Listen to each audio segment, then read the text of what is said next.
Welcome my channel. Your Orbi RBR50 is pulsing red and your internet is dead? Don't throw it away yet. It's likely just corrupt firmware. I'm going to show you how to revive it in 10 easy steps. 1. Download the goods. Go to the Netgear support site, search for RBR50 and download the latest firmware. Unzip it so you have the image file ready on your desktop. 2. Enable TFTP. Windows users, go to Turn Windows Features On or Off and make sure TFTP Client is checked. 3. Wired connection. Plug an Ethernet cable directly from your PC into one of the LAN ports, not the Internet port on the Orbi.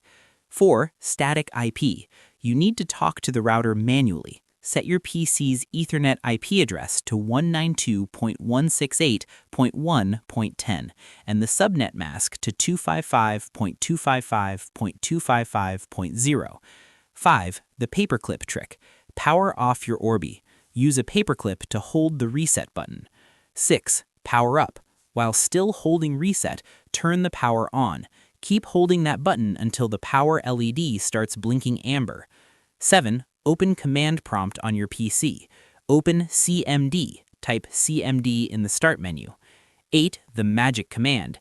Type TFTP-I 192.168.1.1-put, file name, image. Pro tip, just type TFTP-I 192.168.1.1-put and then drag the firmware file into the window to autofill the path. 9. The wait. Hit enter. You'll see a transfer successful message after a minute. Do not touch it while the Orbi flashes green. It's rewriting the brain. 10. Reset to normal.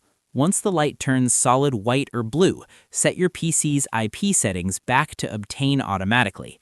And that's it. Your Orbi is back from the dead. If this helped you save $300 to $400 on a new router, thanks for watching.